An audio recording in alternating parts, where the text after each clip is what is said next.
All right, let's get this thing going.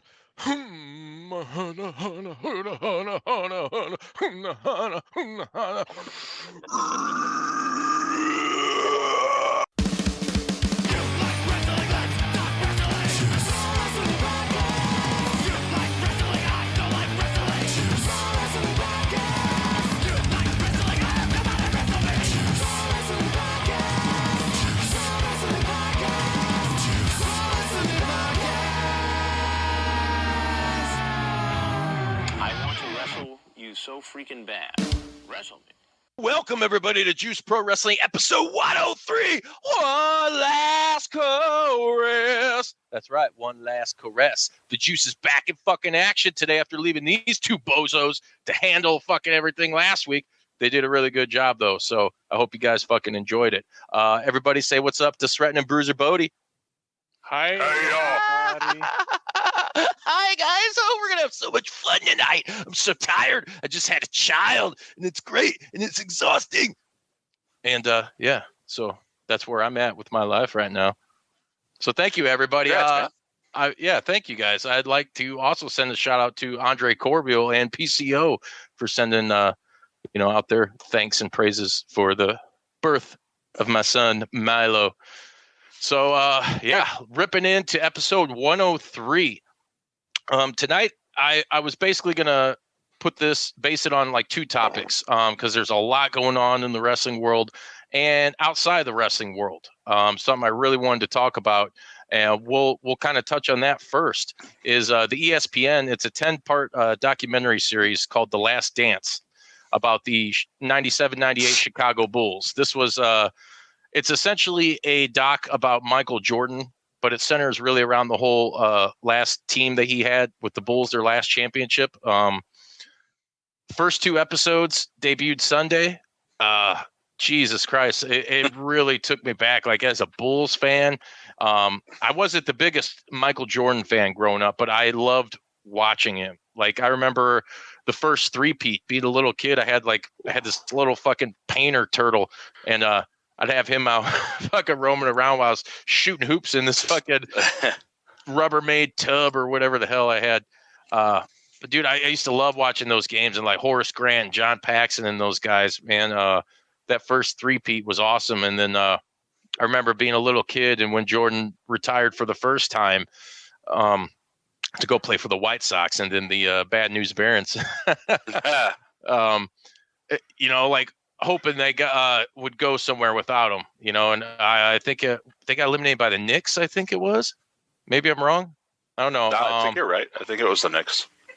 But so that season, and then when Houston came in, and I also, I guess I would say I'm usually in sports. I usually only have one team, and that's pretty much all the home teams. Like, my son is always, he's like, "Dad, who's your favorite team besides the Bulls or the Bears?" I'm like, "The Bears and the Bulls." I don't play that shit. So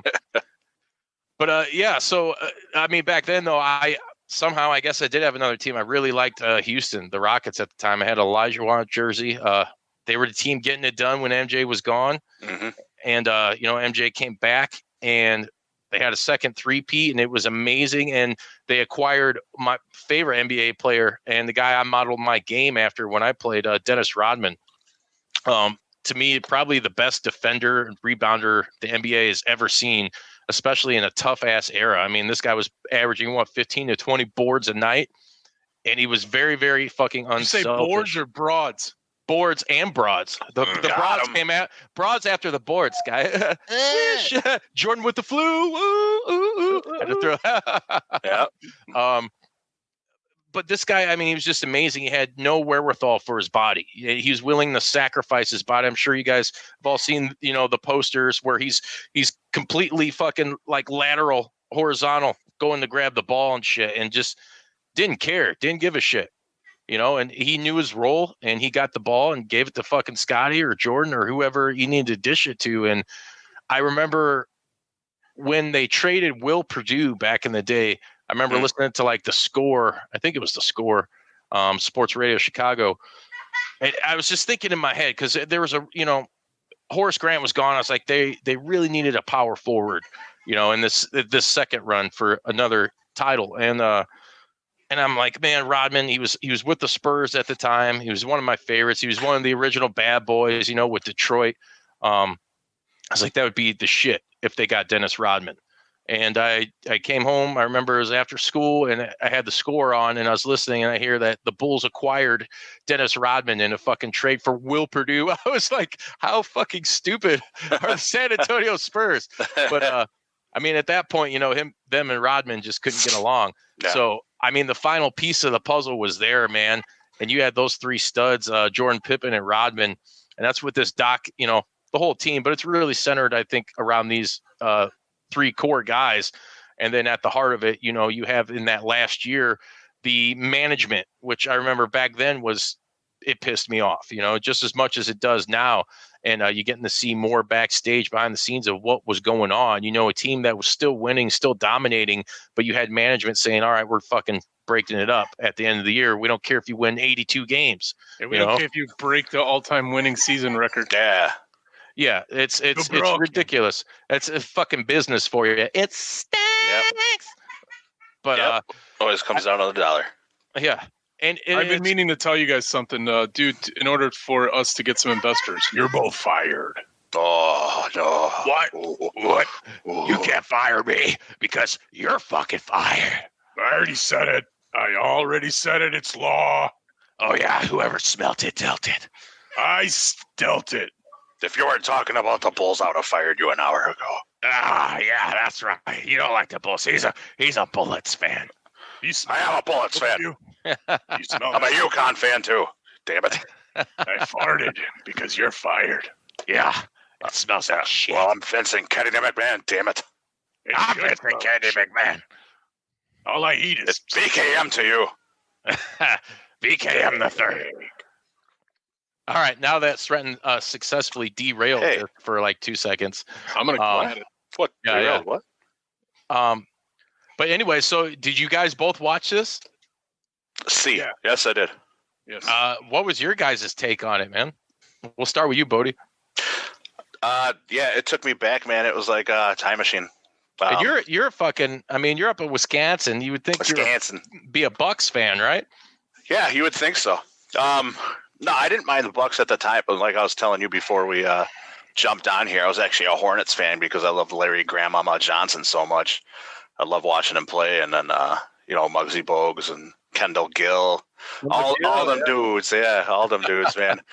So, but yeah, I love the Bulls too because I just had a tremendous amount of respect for them. Michael Jordan, just watching them play, it was like magic, They were a team that was it was much like the '85 Bears. They were world renowned. They became. Yeah, they were.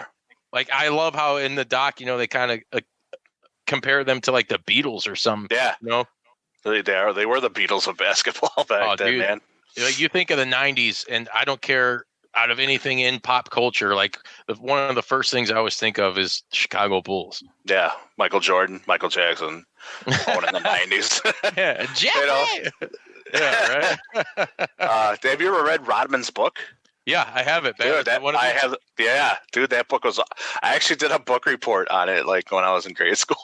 Nice. I got in trouble for wearing the shirt in school. Oh, that's great. I had a San Antonio Rodman jersey that I would wear also, man. Because I just like you, I was a huge Rodman fan too, man. Like that dude, just epitome of defense. Yeah, and he would go. He'd go out and party, and then during this time period, this is when he was, working with WCW too, and going and doing stuff with the NWO and Hollywood Hogan. Very cool fucking shit. I freaked because at the time it's two of my favorite fucking entities coming together. Hollywood Hulk Hogan and Dennis Rodman. And no kidding. Rodman's out there partying, and if you guys go on the WWE Network, they just did a. What's that fucking like little docu-series they got? 24? No, they're only about half hour long, I think. Not 30 for 30. No, it's ESPN. No. Anyways, I know what you're talking about. They do something on Rodman coming in to WCW, so they talked to like Bischoff and DDP, when they did that program with Hogan and Malone and DDP, and it's basically the story behind that. And it's super fucking cool. And they were talking like Rodman, when he came to wrestle that match, he was like, man, I was fucking hungover as shit. Like, he'd stayed out partying all fucking night, of course. you know. Eric Bischoff says they went to a strip joint, or as he calls it, a gentleman's club. Come on, ain't nobody a gentleman in the wrestling business. Just ask Jim Cornette. He goes on the bus, and they're like, hey, sure you want to go in there? And he's like, yeah, whatever. I'll fucking do it. He's like, at this point, you know, me and Dennis are cool. We're working together. And he's like, I go on there. He didn't really go into detail, but he's like, the things that I saw and the amount of women that were in there, probably copious amounts of fucking snow. Oh, of course it was snowing. Oh man, it was a downpour. That's in there, funny. You know? But you know, this is what was going on, and it's so cool that we could talk about this as, you know, Bulls fans and you know, just sports fans in general. And like I always say, it, you know, everything really comes back to wrestling, and it ties into wrestling. We're talking about probably the greatest basketball team, in my opinion, of all time. Maybe not that particular year. You know, if you want to go back to the 72-10 Bulls, that for them at the time had the best record and won it all. Golden State couldn't do that. To tie into pro wrestling, it was just, dude, it was a fucking trip down memory lane last night. And I just, it gave me those goosebumps, dude. That it did. I wish basketball and stuff was like that. We do have a lot of good players and stuff, but everybody on that team was a character. I mean, even down to like guys like your fucking Bill Weddingtons. And exactly. John Paxson, your role players, Craig Hodges. Scott Livingston. It got me nostalgic, but it also can. There's that short scene where they had just showed Ahmad Rashad like talking about Jordan and like introducing him on one of the shows. But I don't know if you guys remember Saturday mornings they had inside the NBA. Inside the NBA. Yep. Yeah. Our NBA stuff. Yeah. But that's when you got to know Ahmad Rashad, but also it seemed like everybody, like you said, was a character, but they had fun. Now, probably because of the fact that there's 4 sports stations, you got local stuff, the big guys, and they pick apart everything. Yeah. And everything is an argument. Everything has a deeper meaning. Everything means something. So I'm sure these players are having the same amount of fun, but as a sports, if you watch this stuff on TV, they make it sound like it's nothing but drama. The presentation, back then it just seemed like those guys were having fun, and it was fun to watch. And even if you got heated watching a game, there was still that, like, especially on Saturday mornings with Ahmad Rashad, you're like, these guys are having a blast, and I love watching them have fun. It was very much akin to watching like Saturday morning wrestling, you know, like stuff like that with the NBA. It was, and I think a lot of what attributes to that is that was a growing time for the NBA. You know, like I don't think a lot of people out there listening really realize like how big globally the NBA has become. You know, I mean, you have soccer, which is essentially the biggest sport in the world. Right. You know, or English football, whatever you want to call it. And the NBA, I would think is, I mean, I don't have any legit stats to tell you guys, but I'm sure you can fucking Google and find out. It's a close second, man. I mean, NFL's trying to expand into like Europe and stuff. It's not really working. The NBA is a global phenomenon because one, anybody could do it. You know, I mean, it's fun. When you were kids, you go out and even now when we're fucking old or older. Sorry, Sreten. I'll get you, boy. Yeah, dog ketchup. But it's something everybody can go out and do and shoot hoops and you could do a pickup game and have fun. When we were at Warrior Wrestling and Sren's out there balling with Brian Pillman and Michael Elgin. Yeah, giving them those donuts. It's just, dude, the game is super fun. It's super catchy. It's easy to appreciate, and it's a huge sport. You know, like and nowadays, like Sreten said, it's very like the presentation of it. It seems to have lost a little bit of that fun, you know, and a little bit of maybe it got too big for its own britches. And in the 90s, it was great because it was just kind of getting over that hump and starting to peak, you know? Yeah. But we all knew this was going to happen. I mean, when I was a kid watching Jordan, what's the NBA? I mean, who didn't think, what is the NBA going to be like life after Jordan, you know? Like, you didn't think of it. You didn't. You did because he thought he could play forever. Yeah, and this is one thing I'm glad with this doc too is a lot of younger kids and a lot of people. I mean, let's fucking face it, guys. There's people in college now that probably don't even remember the original three-peat with Kobe, Shaq, Lakers, let alone the fucking Chicago Bulls. You know, I mean, if you want to go to the first three-peat, that's ancient history. That's like 30 years ago now. Yeah. Early 90s, 1990. Yeah, and then going into the second three-peat, which is getting to be up there as well. Yeah. You know, I think that this doc is going to give people, especially younger people that want to debate about Kobe and LeBron being somewhere close to Jordan and actually learning what Jordan had to deal with as far as management and, you know, the egos per se. Like they reveal that Scotty, I think he had every right in the world to be pissed off. Oh yeah. He wasn't getting paid. He was one of the best players in the league. He was robbing the fucking Batman, you know, and he wasn't getting shit. No, he wasn't even in the top 100 of salary in the NBA at the time, which is a crime, in my opinion, because the guy had it all. Yeah, he's a Hall of Famer. He's one of the best ever. If you were to name the top 50 fucking NBA players, he'd be in the top 20, I think. Yeah. Oh, yeah. Scottie Pippen? Oh, yeah. Scotty's the man, dude. Yes. I cracked up at that. I had to drop that Scott Pippen. Because when they said like, who the fuck is Scott? or Mike Jordan. Yeah, Mike Jordan, Scott Pippen. He was Mike William Jordan. Winnington, Philip Jackson. But I'm really stoked for that, and for maybe the younger generation to get a look at Michael and realize the competitive nature of that man. Like I said, I was never like the hugest Jordan mark, but I always appreciated him and for who he was. I mean, you watched him and saw what he did, and he would, if his team wasn't fucking cutting it, he took over. And he was cutting promos on him in the gym. Yeah, for sure, dude, for sure. And he made everybody better around him. I read an article today about Reggie Miller. He was like, it was awesome to kind of relive some of those moments, but it was heartbreaking. He's like, damn, he's like playing against that fucking bastard. You know, I don't think he said that, but he just, you knew going up against Jordan that you knew some shit was going to happen. Yeah. And man, so like I said, to see what Jordan had to endure and all that, when you want to compare like Jordan to LeBron or fucking any of that shit, hopefully this kind of settles that a little bit, gives the people more insight.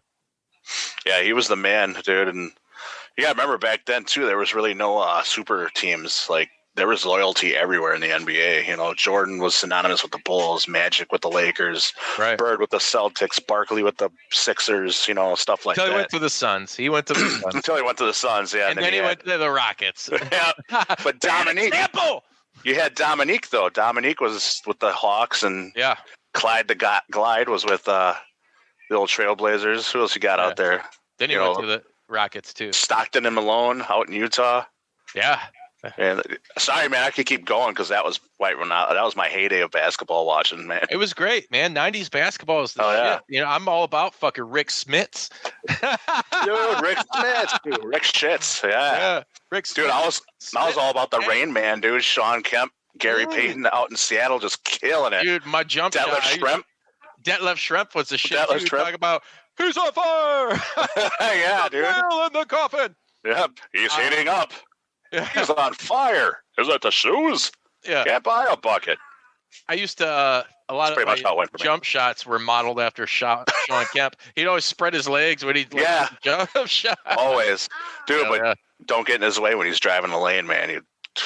He's a tough son of a bitch. Posterize you in a second. Yeah. Yeah, I don't want to be on any of them highlight reels. Homo destructus. Yes. Exactly. So, yeah. Dude, his windmill dunks and stuff. You want to come in and say hi? Hi. Sorry, I got an invader. What's up? Scared me. Sorry, guys. It's all right. What's your too name? Sweet. Too sweet. Too sweet. That's right. Too sweet, man, bro. Too sweet. Too sweet. His name's Grayson. This is my 6-year-old. Nice. He's throwing it up. Oh, there he goes. There you go. Yeah. All right, buddy. Thank you. Too sweet. Too sweet. He's too sweet in me. All right, buddy. So, too sweet. Yeah. Going forward, though, no problem at all. Going forward with this documentary, like I said, we got 8 episodes left, and they can't come soon enough. I know. So, and is it 2 episodes a night because next week is 3 and 4. Is it really? Yeah. It might be. It might be. They have to do that. I mean, at least, people are hungry right now because of this whole quarantine shit and staying at home. And that's why they moved, because I think this was supposed to come out in like June. Yeah. Moving on up. Yeah. Moving on up to the east side. Yeah. Sreten knows he wants a piece of that pie, that poontang pie.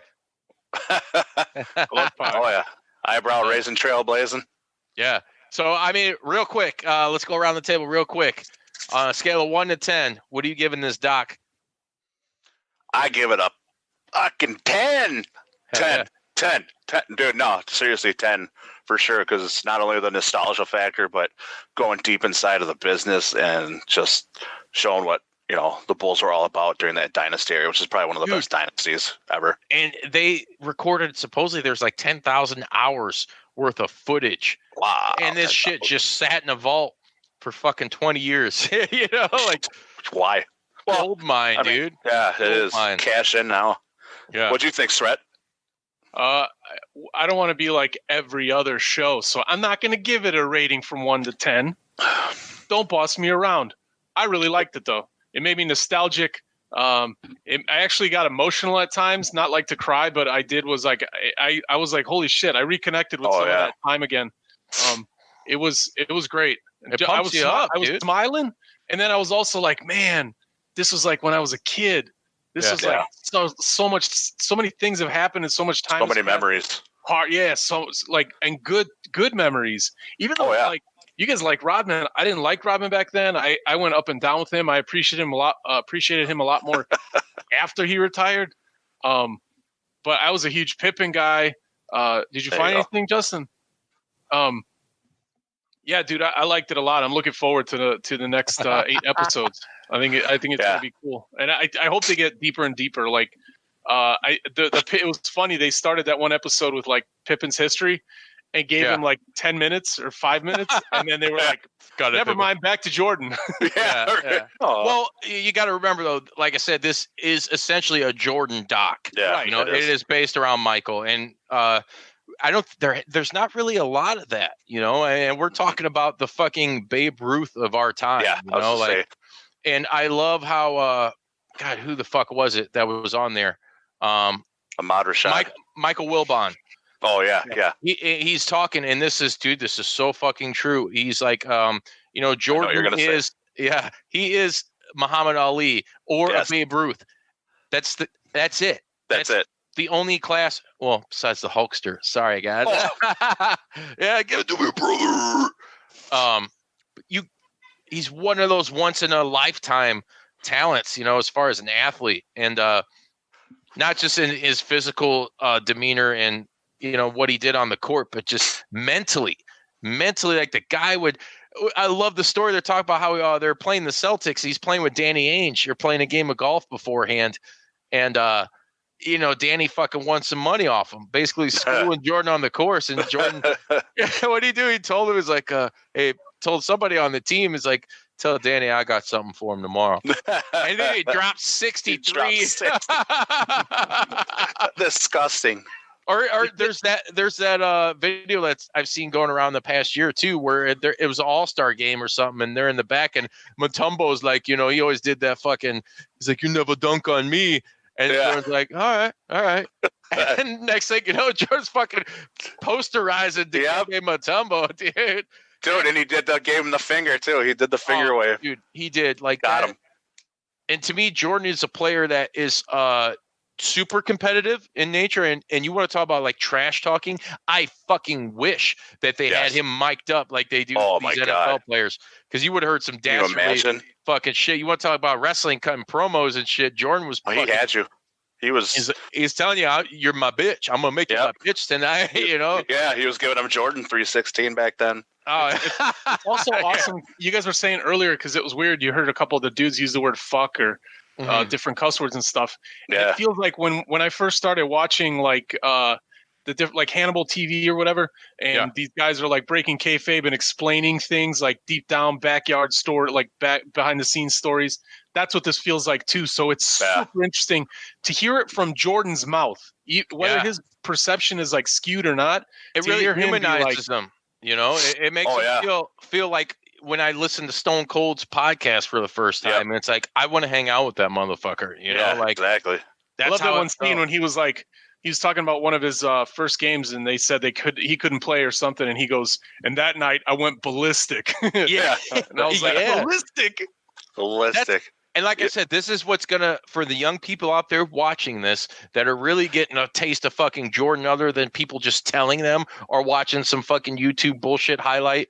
This is the definitive like audio visual stimuli for those people to understand. Just like this is why they call him a basketball god. You know what Larry Bird called him God. He was like, that was God playing as Michael Jordan that night on the court. You know, like for Larry Legend to be saying some shit like that. Come on, dude. Like French lick. Yeah, French lick. He shoots one of the floors. One of the best things I think on there too that I hope people take away is when they're saying how he played the game. He played it like it was his last, and Jordan himself said, "I played because there might be somebody in those stands that have never seen me play before, and I want to give them the right impression of who I am and what kind of basketball player I am." I was like, dude, that sums it up right there. It resonates across the board. I mean, you could use that in like pro wrestling. You can use that everywhere. Any sport, you know. Even in music with the bands we play, I do that too when we take the stage. Oh, trust me, I've played in front of one person before. Yeah, we've all been there, man. Bands and their girlfriends. And I almost knocked myself out while we were playing. Good. Take after my own heart. I that one scene. So back then, I was always like, how come they don't talk about Pippen as much as Jordan? Because I thought Jordan was awesome.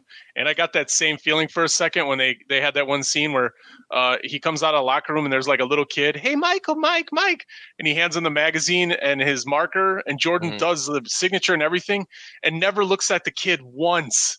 Doesn't acknowledge a kid except for signing his thing and just turns a curve. And I was like, that's the guy I didn't like when I was a kid. Like I was in awe of Jordan telling his stories, but when I saw that part, I was like, I get it. He's the best in the world. He has an ego, but that's still seeing him like not look at the kid. I'm like, you know what? LeBron would have looked at the kid, but he's also way more PR minded.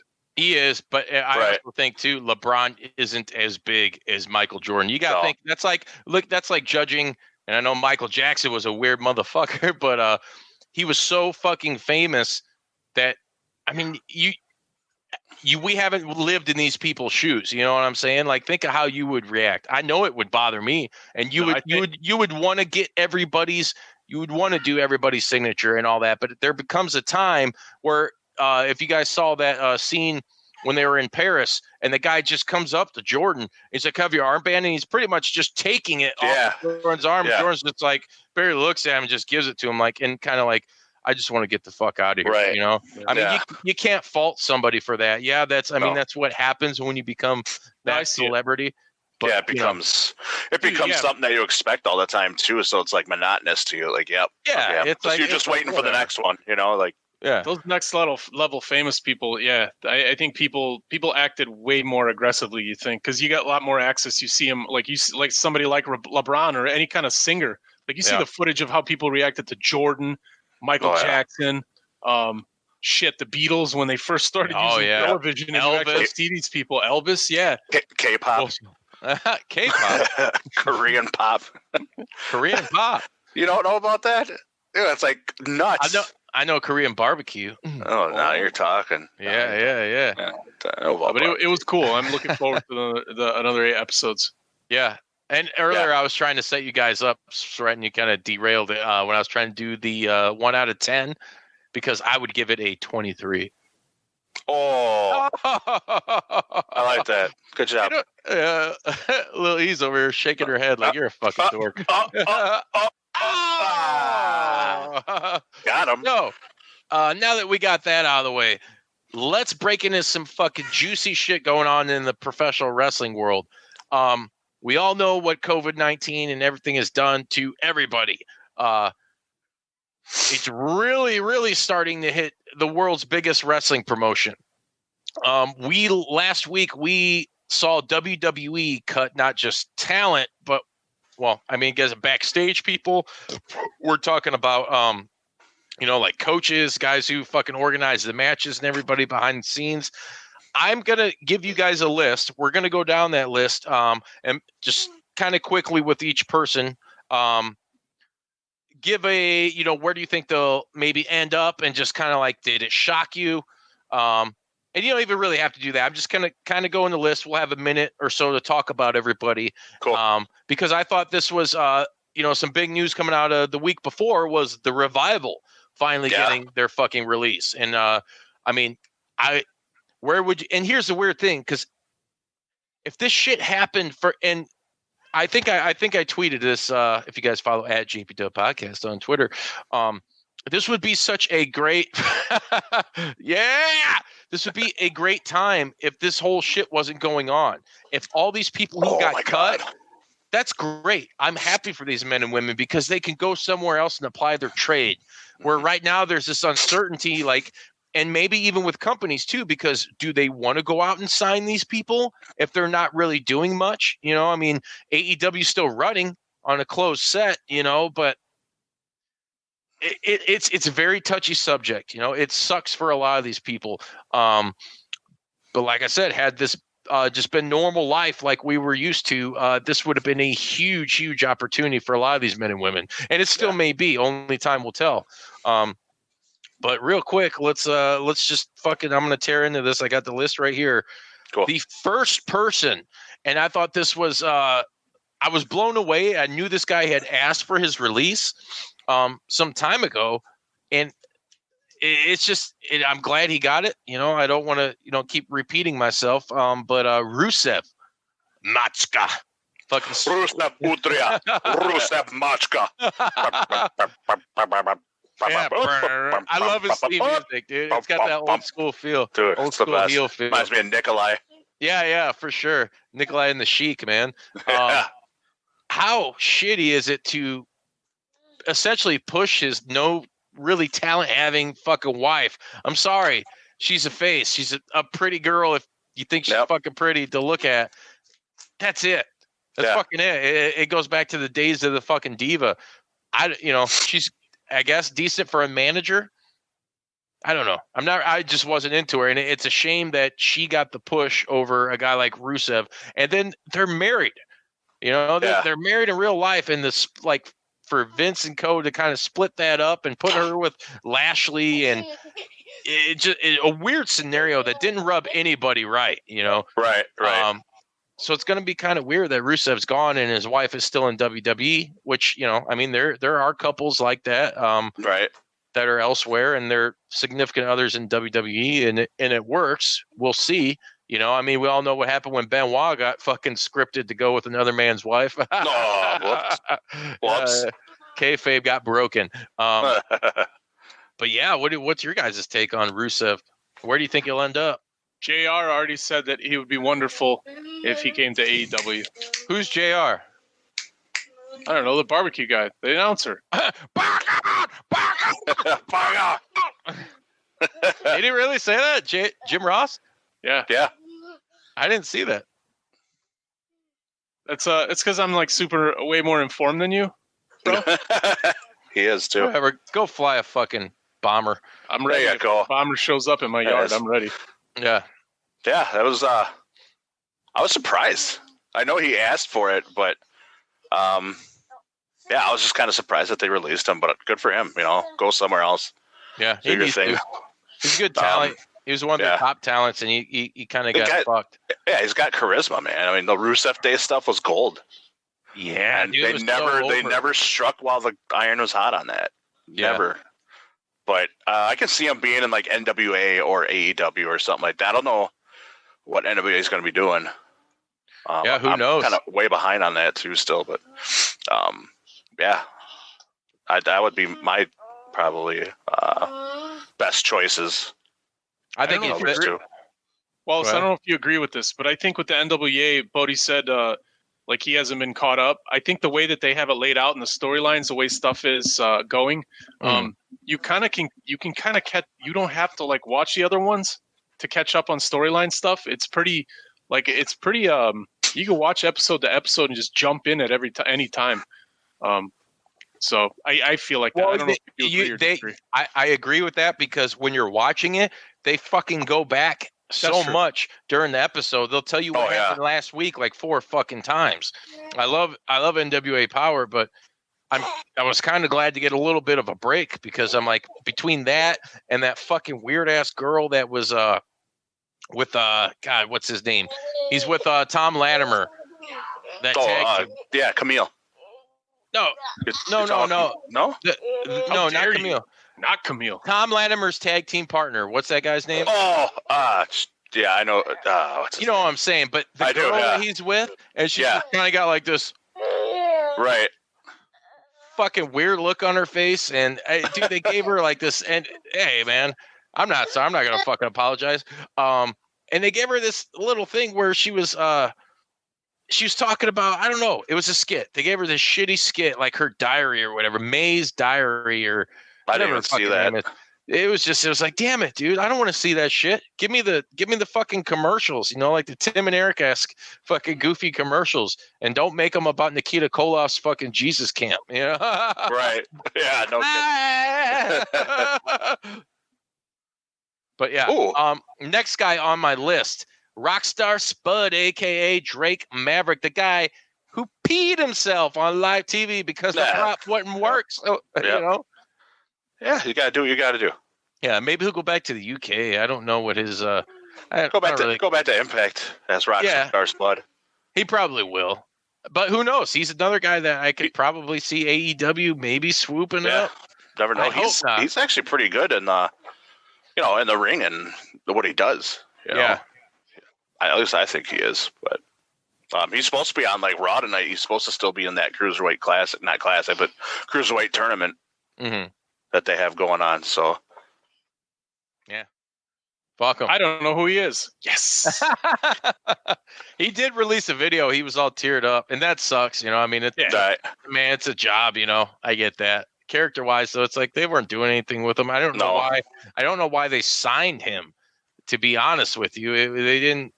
You had gold on your hands with him in EC3.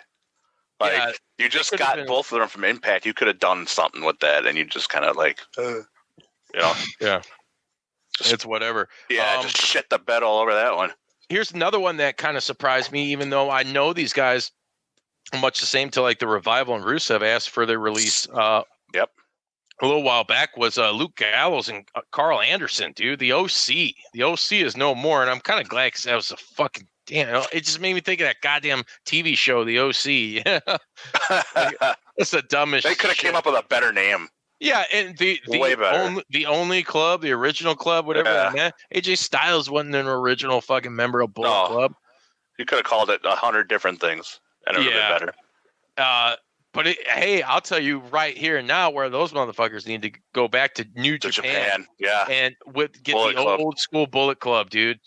Need to make it happen. Can you imagine them and Kenta, and then oh my god, dude. Oh yeah, Switchblade, Jay Lethal. Yep, Switchblade. Yeah, you know what I'm talking about. Yeah. To be honest with you guys, I really want to see them anywhere else for right now, other than New Japan. Right. Yeah, because at first I was like, oh man, can you imagine them being in AEW? And then I'm like, I actually want to see them go back to Japan and tear some shit up with the Bullet Club. Yeah, it would be great. Another guy, Leo Rush. Yeah, I'm surprised. He came back after he was, the company was kind of down on him. He came back. He was the Cruiserweight champ for a little bit and then dropped the belt. And now he gone. Leo really could fit in anywhere, whether MLW, Impact, New Japan, ROH, go back there,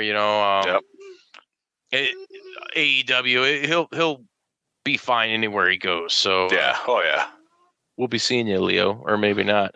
EC3, a guy that's like, he has a lot of potential, dude. He proved what he was in Impact. Oh, he's so good, though. God, he was good. He's a great heel. I'm glad he got to keep the name EC3 going into WWE. Yeah, he can talk.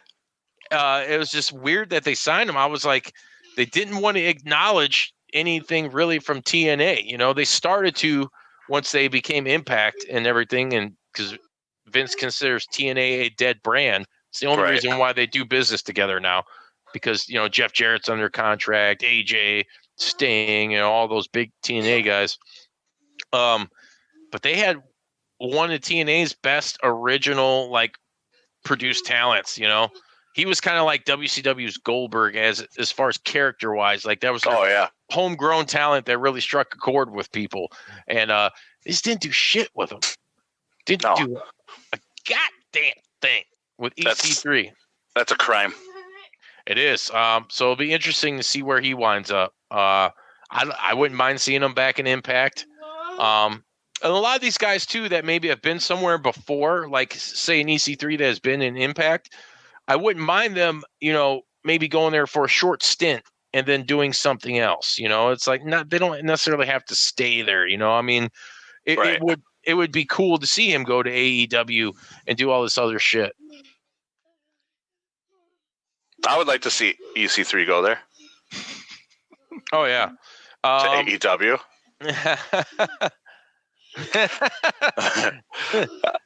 I'm getting screen bombed right now. That's all right. Yeah, I would like to see EC3 go to AEW. He was hanging out with Jericho for a little bit there. Yeah, he was. Remember that?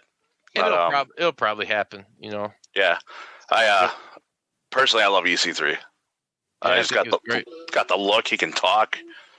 He'll put your ass in the seat. That he will. Zack Ryder and Kurt Hawkins. Fucking, they gone. Who knows? We'll probably see them in AEW, and people will bitch and moan that AEW is going to sign a lot of WWE guys and whatever. And it doesn't really matter as long as they are utilized correctly and it works out, and you have fun watching them in a different place that has mainstream coverage that you can watch on, cable TV or wherever. You don't have to have, and no disrespect, but you don't have to have like an IWTV or anything, for that, because they're everywhere. Who cares? Who cares if they sign these guys? You would want them to have a lot of homegrown talent, but really, they got a lot of people. You got your Darby Allins and stuff that are going to be considered AEW, talent. They were built on the indies, but you know what I'm saying? Yeah. So I really don't have a problem with anywhere they go. I think it'll be cool to see these guys on the indies too. Because they will definitely, I'm sure they will definitely do, once everything's back to somewhat normal, they'll definitely would like to have an indie run. Maybe we'll see them at Warrior. Never know. A lot of these guys you could see there. Yeah. Heath Slater, another guy that finally this dude's released. Yeah. He was 14 years, man. 14 years of comic relief. He's the only guy in 3MB that you knew was never going to win the world title. Exactly. I mean, Drew McIntyre was the only guy that we were told was going to win the world title.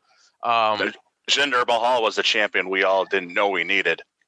I still don't think I know if I need it. Maharaja!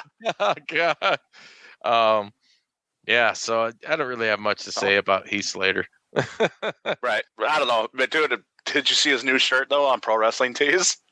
No. You remember his I Got Kids shirt that he had? It's the same thing. It says, I just got fired, or I got fired. Dude, it's great. Nice. He's like, it's the second shirt he's had in his 14-year career. Right. I'm like, what? I was like, wow, that's crazy.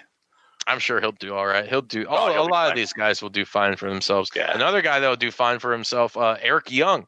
Yeah. Oh, my God. They missed the boat with Sanity. Again, so pissed about that. Sanity was so good. Yeah, it was really fucking cool. And that's it. Eric Young went to being a jobber, former Impact / TNA world champion. Yep, I think even Seth Rollins said in an interview, like, they missed the boat, or AJ Styles said it. One of them two said they missed the boat on EY. Yeah. Yeah, like, how do you fire Eric? Yeah.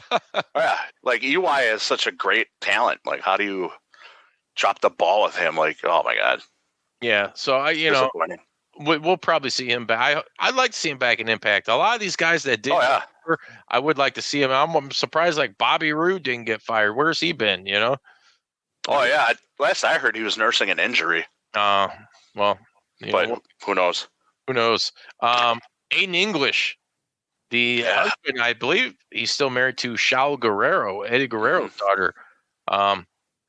Rusev Day, essentially. Well, yeah, they are free to go do Rusev Day somewhere else, even though it won't be Rusev because WWE's trademarked that shit. Right. But It'll probably go by Miro. Yeah, Miroslav. Here's one for you, Bodie.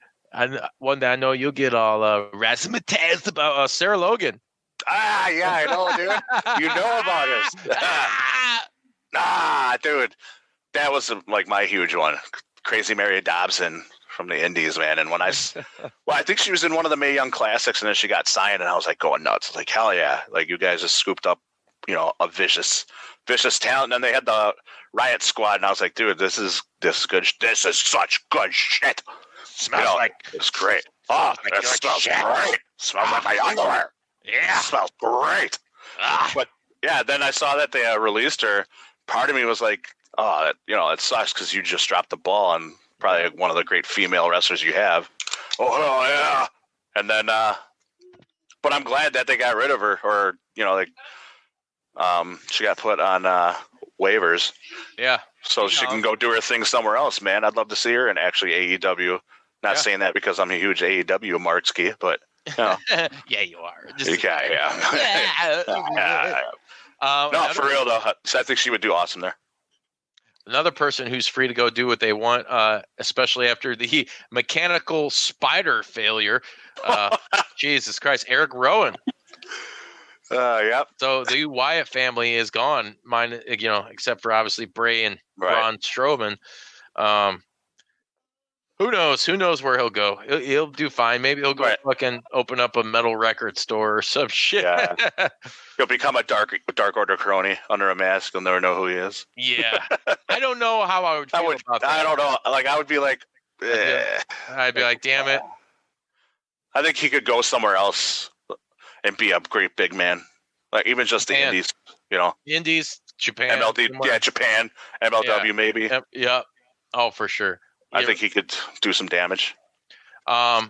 Two guys that I thought were gone like 5 years ago, Primo and Apico. Everybody thought they're.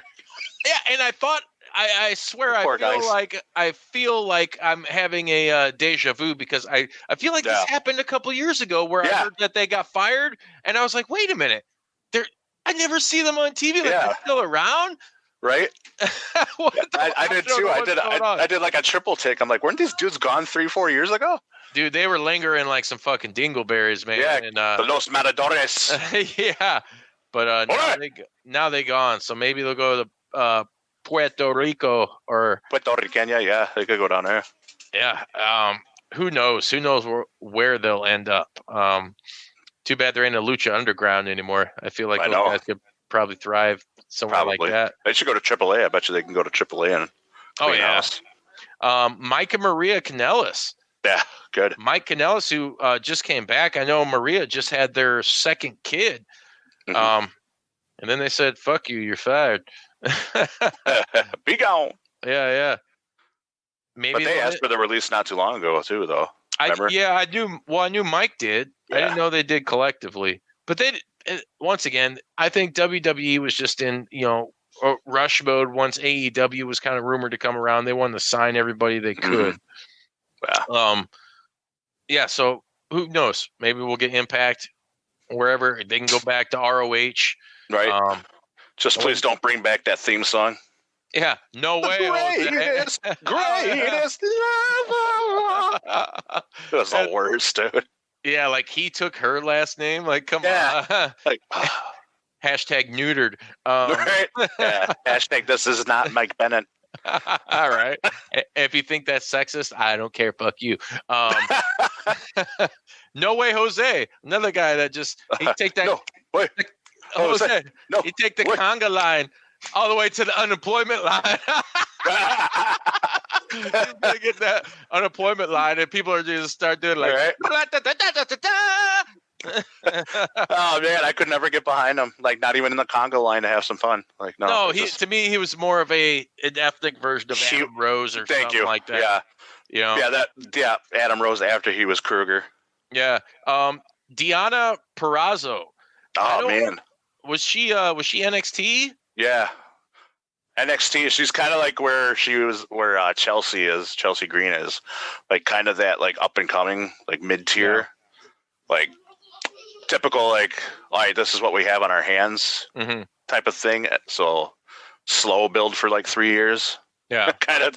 But I think Purrazzo's always been awesome, and she'll easily land anywhere.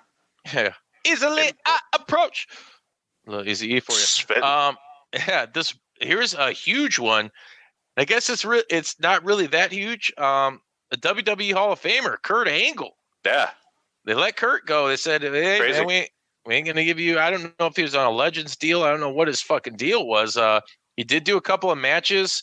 Yep. He was Raw GM for a while, a couple Mania matches. The guy's just – producer. Yeah, he's just broke down, and which sucks. Because a lot of people, and I'm one of them, that consider him to be one of the best ever, like in the ring, and the way he caught on to the game was just immaculate. Kurt really doesn't need to go and do anything else. Now, don't get me wrong, I would love to see him in AEW pop up, or even back in Impact. He has a lot of history. He spent more time in Impact than he did in WWE. He was there for like 10 or 11 years. So, yeah, it'd be cool to see where Kurt goes. But, another one of those shocking releases where it's like, wow, really, Kurt Angle? Like, you ain't got anything else for this guy? Right. Well, you would think so. Whatever. So they also fired or furloughed the following backstage producers. And I'm just going to spit these guys off. You got Hurricane Shane Helms. Stand back. There's a hurricane coming through. Yeah. You have Lance Storm. If I may be serious for a moment. You got Billy Kidman. Yeah. Yeah, everybody watching on YouTube, right after you hit those like and subscribe buttons, you'll get what I'm talking about. Yeah. Doing this. You got Mike Rotunda, IRS. Oh, man. Bray Wyatt's dad. Yes. Who I actually just watched. Bo Dallas's dad. Yeah. Yeah, right. Bo Dallas. I'm surprised he wasn't in number releases. I know, right? You gotta believe. I was just watching Rotunda at NWO Sold Out on the network. Oh yes, good stuff. Good stuff. Good throwback. Fit Finley. Oh man, that's a lele. Yeah, Fit Finley, one tough son of a bitch. He gone, man. That's a huge blow to the women's division because he helped build and write a lot of the produce a lot of the matches for the women's division. Yeah, well, not anymore. He don't. No, not no more. You got Pat Buck. You got Sarah Stock, Sean Daivari. For those of you out there, remember him in WWE and his time as X Division champion in TNA. And Scott Armstrong. Scott Armstrong, man. Son of Bullet Bob Armstrong and brother to the Road Dogg, James.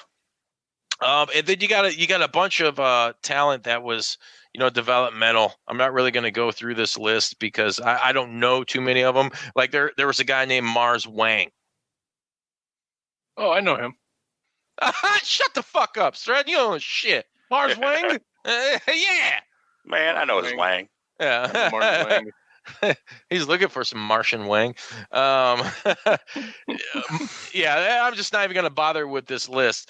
But there is one person, and this was just confirmed, I believe, either like today, being as we record, being Monday, 4/20. Whatever.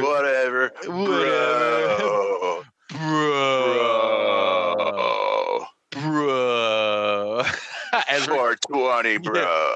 Killing the podcast, bro, with our hippie vibes, man. Yeah. Killing the podcast. Yeah. Cassius Ono. Oh, no. A.K.A. Chris Hero. Oh, no. He gone.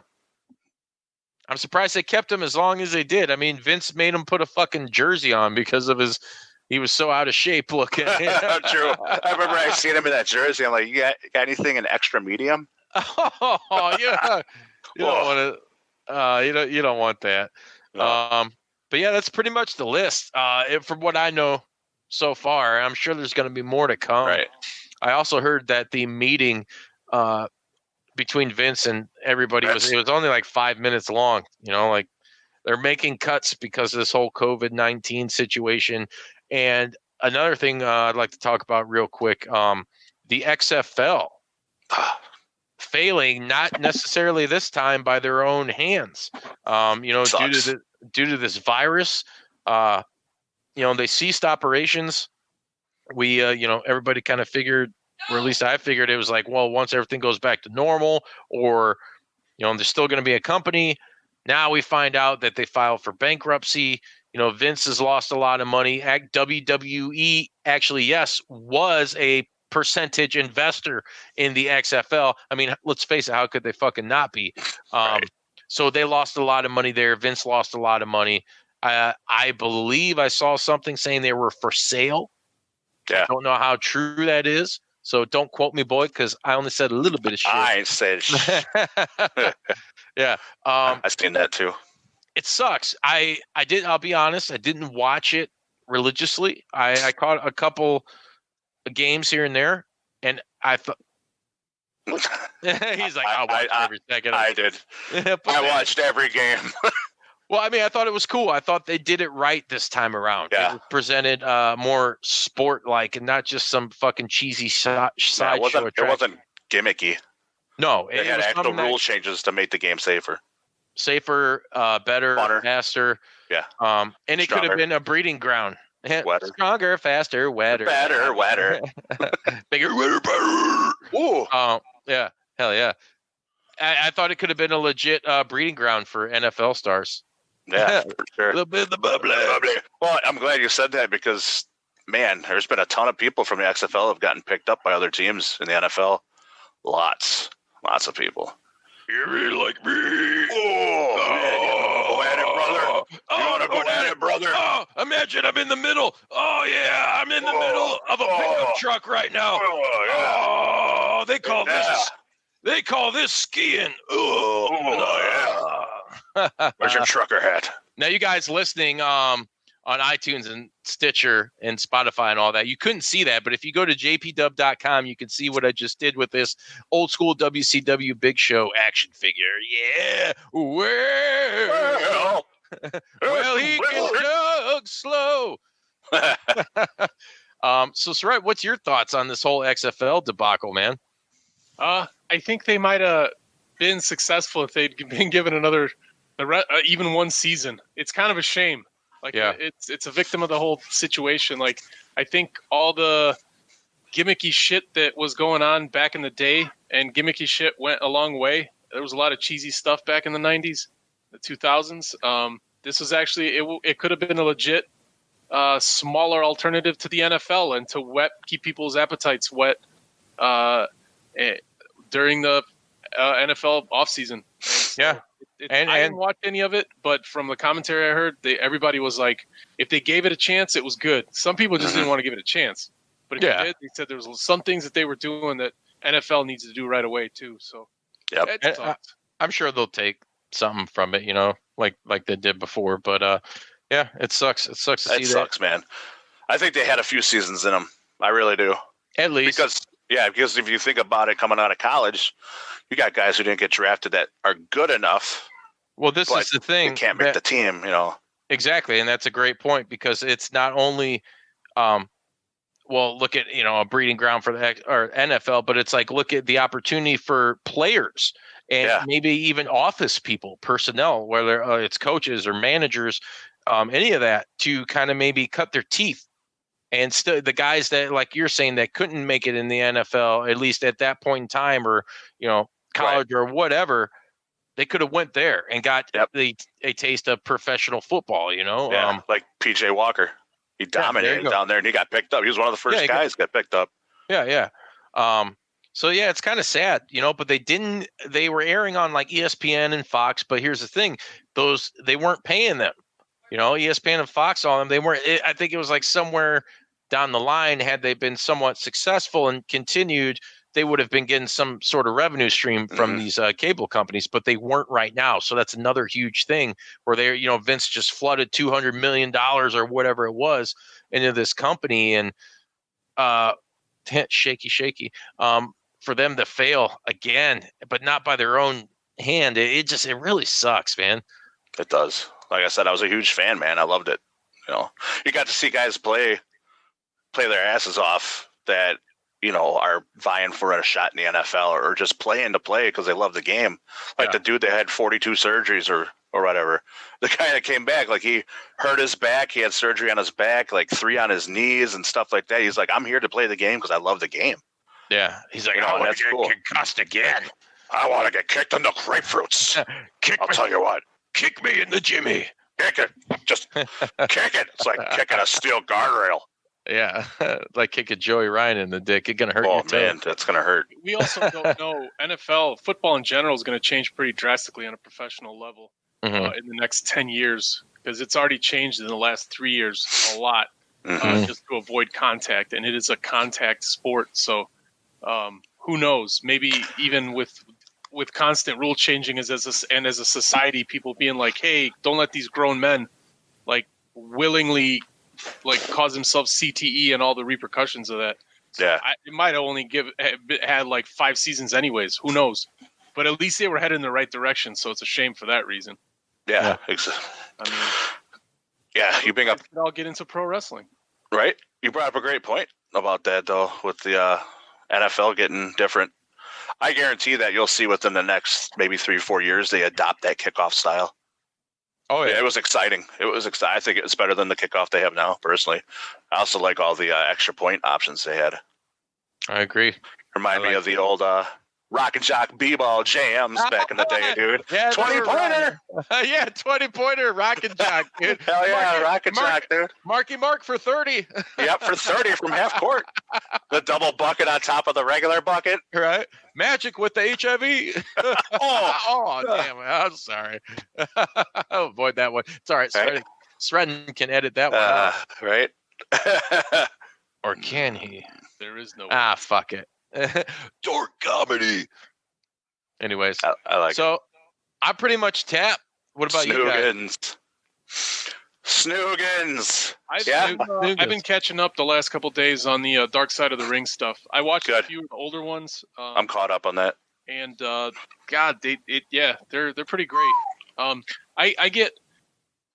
like so off and on with Jim Cornette. I think he's a big piece of shit. He is. But he's such a good storyteller. I believe a lot of what he says, but you listen to him and damn, he's such a good storyteller, but he's also such a big piece of shit. Yeah. But he does have good opinions on Vince Russo, though. He has good opinions. He has pretty legit opinions on a lot of people, but then he gets into he's not as genuine as maybe he might have been. And then he's one of those dudes that is super annoyed with the lack of mystery in wrestling. But now that the mystery has been revealed for the most part, he's one of the main guys that can't stop fucking talking. And he's one of the main guys they go to if they need historical, if they want to know something, they're like, well, we got to go to Jim. He'll tell us fucking everything. Shit that happened and shit that didn't happen. For an hour and a half. And then he'll fall off a scaffolding and break his fucking legs. Yep. Ow, guys. When he's talking about, I also think it's silly. He's that guy. And he's also, talking about, he is, he's got so much knowledge. He really is. He's an encyclopedia of the business. Yeah. But, he also had some of the, when he was involved, if you're so creative, that's the best gimmick you could have made, and you had to take that tennis racket with you for the rest of your career, even after you were announcing, that's what you had. You couldn't think of anything else? Yeah, you could get a megaphone and be like, it's not Shag.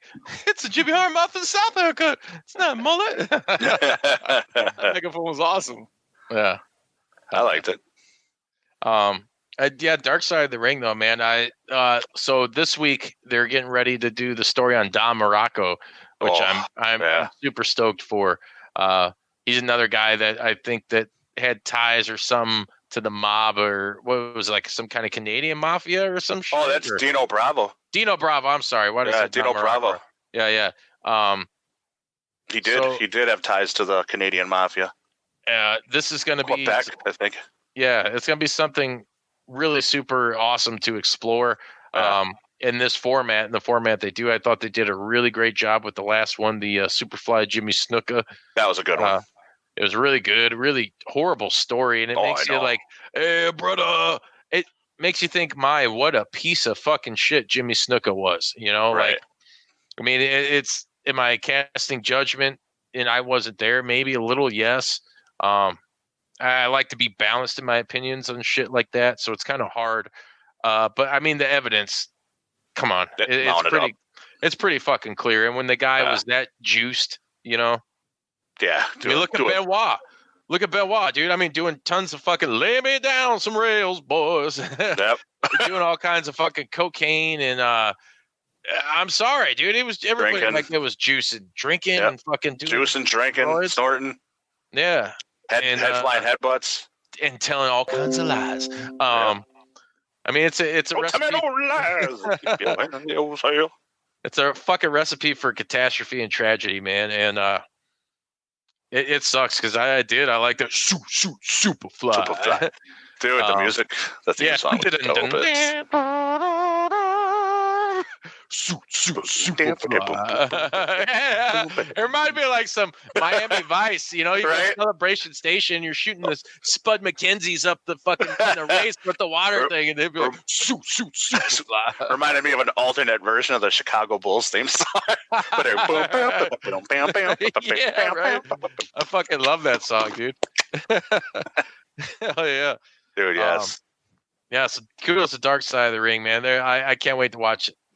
This season has been fan-fucking-tastic. And hopefully they do a third one after this. They have to.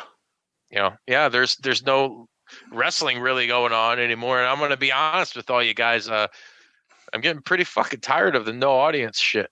Yeah. I'm just going to put out. I'm not going to suck ass people may want. I'm just going to put it out there because I don't know if anybody has came out and admitted that. If they have, I haven't seen it. I know some people have on Twitter. There's some people out there. I think they're doing a good job for what they can do. But I was gonna say being the Elite's been killing it. These even. Oh my god. 200. Did you watch it today, you guys? Or I was watching it when you guys sent me the invite, so I'm halfway through it right now. Yeah, it's awesome. They're just awesome, and the other ones all 3 parts on 199 and 198. They're funny. And I thought so in 200. I thought they were going to make fun of that whole Cena WrestleMania thing with the flashbacks and alternate. I thought they were going to for a second, but they only did one little skit. Otherwise, the stuff they say, it's so.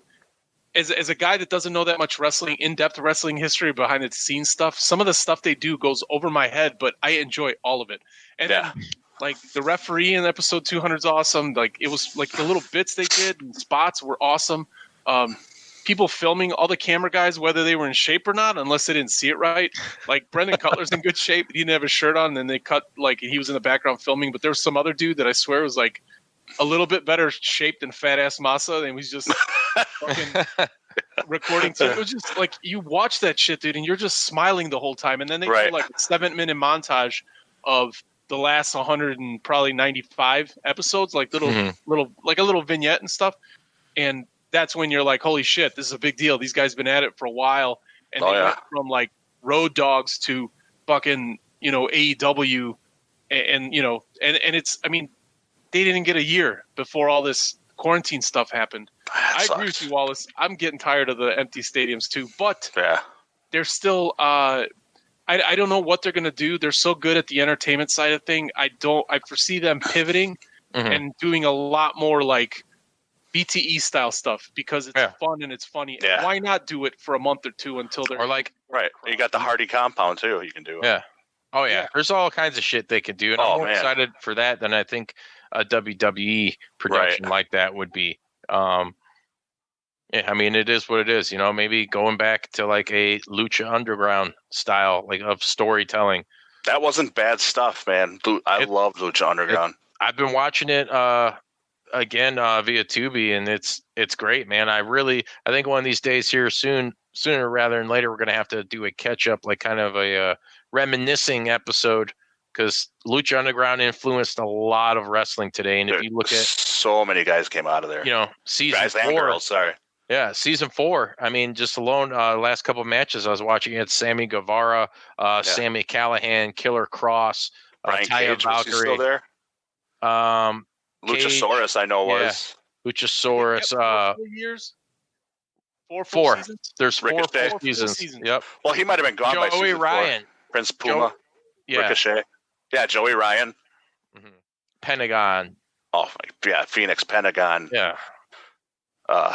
You could keep going, dude. Draco. Yeah. Aerostar. Aerostar, yeah. It's just fucking nuts, dude. It's MD20. Yeah. Right. Son of Havoc. Yep, Son of Havoc. Matt Cross. Yeah, Matt Cross. You also got Willie Mack. Yeah, Willie Mack came out of there. Yeah, a lot of guys. It was a launch platform for a lot of people now that are spread across the wrestling landscape. And I think people need to go back and watch it because it really did kickstart the cinematic experience in professional wrestling. Which I think it was that, and then Matt Hardy maybe caught wind of that, and then did the final deletion, and then you had everything else that came after. Yeah. So kudos to them. Right. Any final thoughts from you guys before we close? Final thoughts. I want to say one thing, and I've said it the last couple of weeks. Thanks to the audience, whatever platform you're listening or watching on, for being patient while we figure out this audio and video stuff. I'm doing my best. Every week. You're doing a great job. Last month, I've been my head's been red, and I've been on fire. And so I just want to say thanks for being patient. We got some stuff in the works to keep you guys entertained, even if we're not in studio. We're gonna do some really, really fun stuff soon. And I know I've been saying that for the last few months, but dude, the wheels are turning, and I just want to say thanks. If you're listening in your car, if this is keeping you sane during quarantine, tell your damn friends about us. Spread the word. We are better than whatever pills people take for depression, man. We are the best thing out there. We are entertaining as fuck, and we're only getting better. So just keep listening, keep watching, and spread the word. Spread the word. And maybe if you're a pro wrestler that wants to be on the show, send Wallace a message. Yeah. Yeah, that's all you got to do. Yeah, give him your hate mail. You guys can send us a message anywhere. One of the easiest places to do it is to call the voicemail line, 1-872-267-4199. YouTube via jpdub.com. That's easy access. Thank you to everybody who's been subscribing on that. It's caught on like wildflower. It's caught on like wildfire. I really can't say thank you enough to everybody. We're close to 1,100 subs right now. And it just keeps growing. So please continue, like Sreten said, to share with your friends. Hit up that voicemail line. If you want to interact with us on social media, we're on Instagram, we're on Facebook, we're on Twitter at JPW Podcast. All you got to do is Google search Juice Pro Wrestling. Mm-hmm. Where there's link trees. Like I said, pull that Google search up and you'll find us everywhere. And be sure to download. Anywhere you listen, download, subscribe, and give us a rating and review. We need some more of those. We need them. We need more attitude, pal. Yeah, that's more like it. Yeah, and I need the YouTube algorithm is starting to find us, but we need those comments on iTunes. Yep. So that iTunes please do. Hashtag us.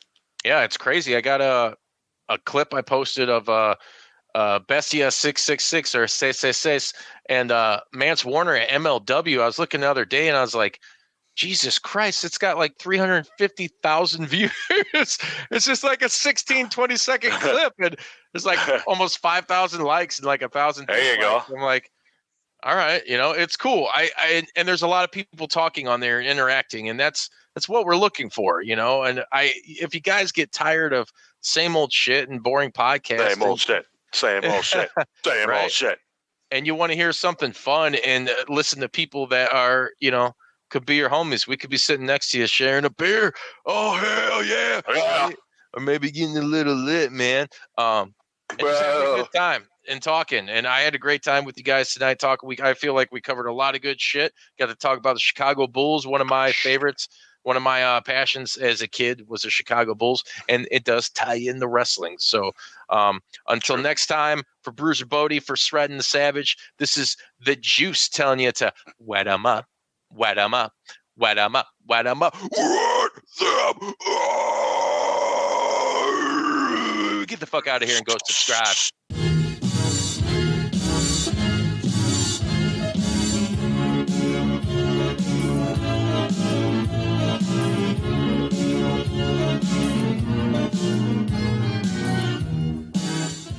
You gonna do sex to me?